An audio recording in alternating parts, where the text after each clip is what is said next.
નમસ્કાર વિદ્યાર્થી મિત્રો, આપણે કાલે રોસ્ટેડ લોરે એસિડ બેઝનો સિદ્ધાંત જોયો.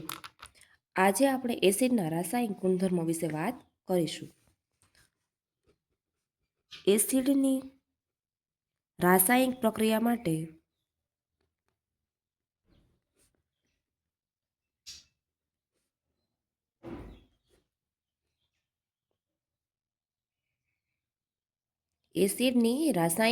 માટે તેના જલીય દ્રાવણમાં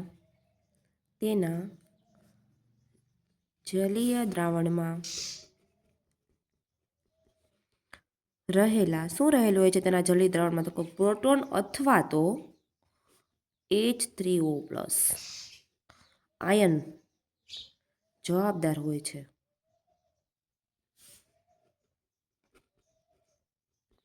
કારણ કે છૂટો પડે અથવા તો દૂર થાય તો H+ અથવા H3O+ થાય. એટલે એમની રાસાયણિક પ્રક્રિયા માટે કોણ જવાબદાર છે? તો કે પ્રોટોન H+ અને H3O+ આયન જવાબદાર હોય છે. તો હવે આપણે જોઈએ એસિડની ધાતુ સાથેની આપણે પ્રક્રિયા કરીએ. એસિડની ધાતુ સાથેની પ્રક્રિયા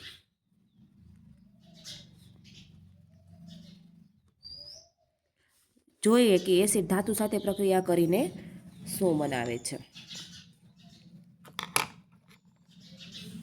એસિડ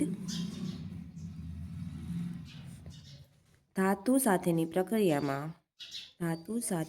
પ્રક્રિયાથી ધાતુને અનુરૂપ ક્ષાર અને ડાયહાઇડ્રોજન વાયુ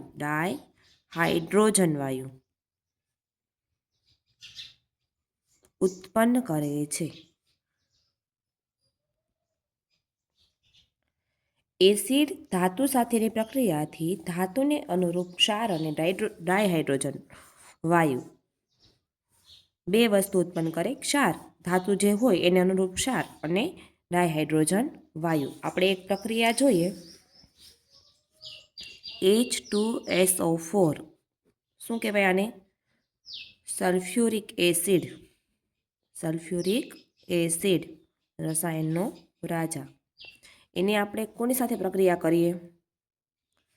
મેગ્નેશિયમ ધાતુ સાથે.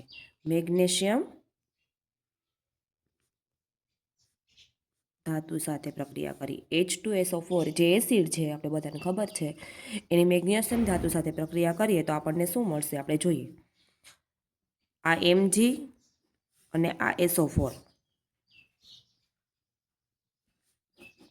અને શું કહેવાશે MgSO4 ને? મેગ્નેશિયમ સલ્ફેટ, જે એક ક્ષાર છે. Magnesium sulphate.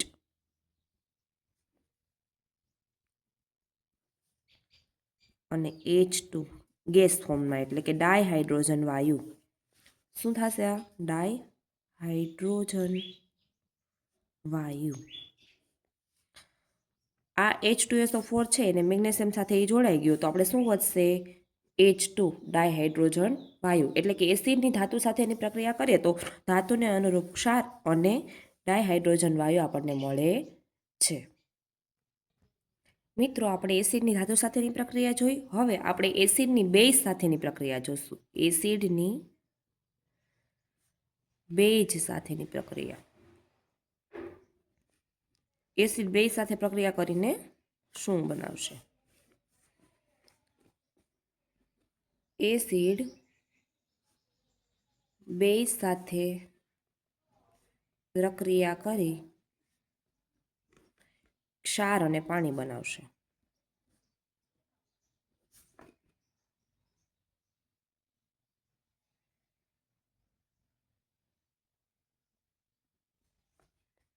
અને આ પ્રક્રિયાને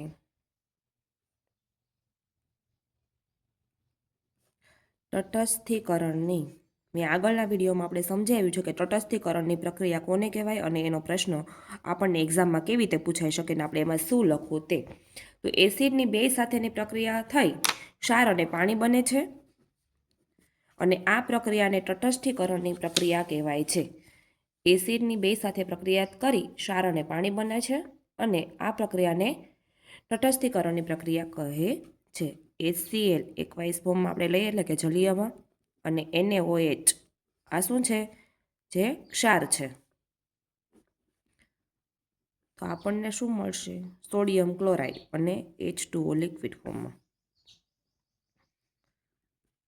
સોડિયમ ક્લોરાઇડ, તમને બધાને ખબર છે સોડિયમ ક્લોરાઇડ એટલે મીઠું આપણે સામાન્ય રીતે એને કહીએ છીએ. તો કે એસિડની બેઝ સાથેની પ્રક્રિયા થઈ, આ બેઝ છે, આ એસિડ છે, પ્રક્રિયા થઈ સોડિયમ ક્લોરાઇડ એટલે કે ક્ષાર, એસિડની બેઝ સાથે પ્રક્રિયા થઈ ક્ષાર અને પાણી બને છે. હવે આગળ વિદ્યાર્થી મિત્રો આપણે જોઈશું એસિડની ધાતુ ઓક્સાઇડ સાથેની પ્રક્રિયા. એસિડની ધાતુ ઓક્સાઇડ સાથેની પ્રક્રિયા. તો આમાં કેવી રીતે થશે આપણે જોઈએ. એસિડની ધાતુ ઓક્સાઇડ સાથેની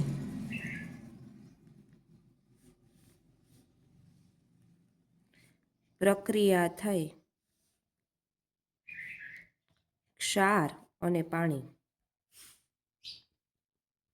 બને છે. તો આપણે જોઈએ એક પ્રક્રિયા કરીએ. H2SO4 sulphuric acid, MgO, magnesium oxide,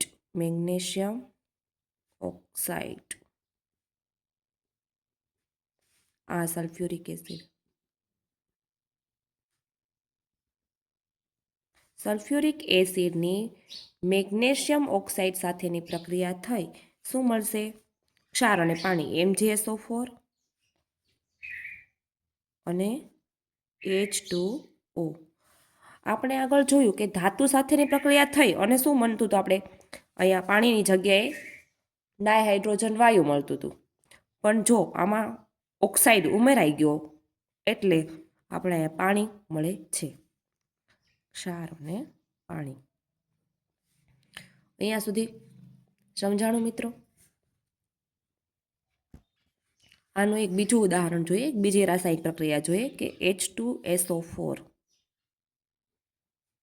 sulphuric acid એની ઝિંકના ઓક્સાઇડ સાથેની આપણે પ્રક્રિયા કરીએ. આનું શું કહેવાશે? Zinc oxide.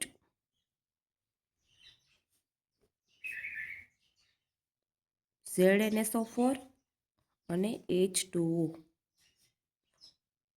આનો મિત્ર કહેવાશે ઝિંક સલ્ફેટ.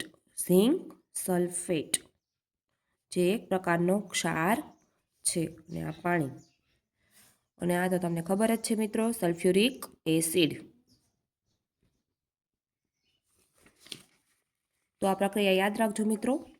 એસિડની ધાતુ ઓક્સાઇડ સાથેની પ્રક્રિયા થઈ ક્ષાર અને પાણી બને છે. આપણે પ્રક્રિયા જોઈએ H2SO4ની મેગ્નેશિયમના ઓક્સાઇડ સાથે પ્રક્રિયા કરીએ તો MgSO4 મેગ્નેશિયમ સલ્ફેટ, આનું નામ છે મિત્રો મેગ્નેશિયમ સલ્ફેટ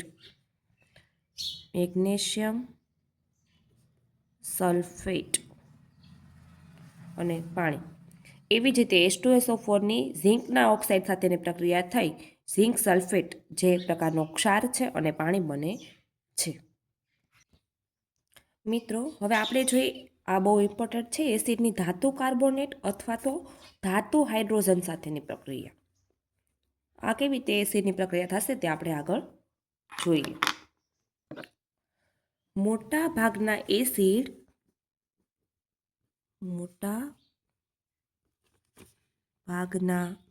એસિડ ધાતુ કાર્બોનેટ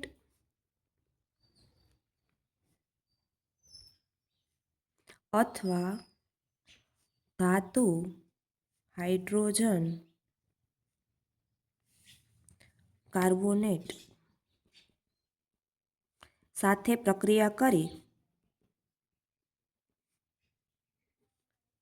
ક્ષાર અને પાણી અને CO2 વાયુ કાર્બન ડાયોક્સાઇડ વાયુ ઉત્પન્ન કરે છે. ધાતુ કાર્બોનેટ અથવા ધાતુ હાઇડ્રોજન એસિડની પ્રક્રિયા સાથે થાય તો ક્ષાર, પાણી અને કાર્બન ડાયોક્સાઇડ વાયુ ઉત્પન્ન કરે. તો આપણે આમની પ્રક્રિયા જોઈએ કે H2SO4 આપણે લઈએ એકવાઇસ ફોર્મમાં, MgCO3 આને શું કહેવાશે? MgCO3 ને મેગ્નેશિયમ કાર્બોનેટ.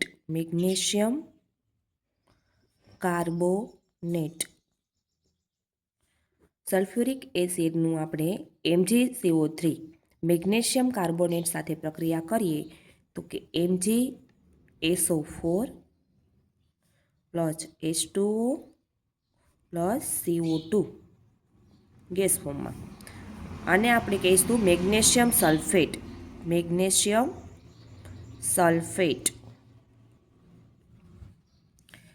આપણે આમાં જોઈએ H2SO4 MgCO3, તો Mg અને SO4 જોડાઈ ગયા તો Mg મેગ્નેશિયમ સલ્ફેટ બની ગયું, એક ક્ષાર છે.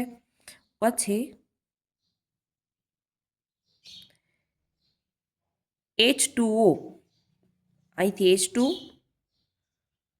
અને અહીંથી એક O, 3 ઓક્સિજન છે એમાંથી એક ઓક્સિજન લઈ લે તો પાણી બને, અને અહીંથી એક ઓક્સિજન જાય તો CO2 કાર્બન ડાયોક્સાઇડ વધે છે. બીજી પ્રક્રિયા જોઈએ HCl હાઇડ્રોક્લોરિક એસિડ ની કોની સાથે પ્રક્રિયા કરીએ આપણે? NaHCO3 sodium hydrogen carbonate. આને આપણે સોડિયમ બાયકાર્બોનેટ પણ કહેવાય છે. NaHCO3 શું કહેવાશે? સોડિયમ બાયકાર્બોનેટ અથવા તો સોડિયમ હાઇડ્રોજન કાર્બોનેટ એસિડને આપણે કાર્બોનેટ સાથે પ્રક્રિયા કરી શું બનશે? NaCl H2O plus CO2. મીઠું આપણે ખબર છે સોડિયમ ક્લોરાઇડ, પાણી અને કાર્બન ડાયોક્સાઇડ. તો એસિડની ધાતુ કાર્બોનેટ અથવા તો ધાતુ હાઇડ્રોજન સાથેની પ્રક્રિયા થઈ શું બનાવે છે? ક્ષાર, પાણી અને કાર્બન ડાયોક્સાઇડ વાયુ ઉત્પન્ન કરે છે. એની જે બે પ્રક્રિયા છે આપણે જોઈ. હવે કાલે આપણે બેઝના રાસાયણિક ગુણધર્મો વિશે વાત કરીશું.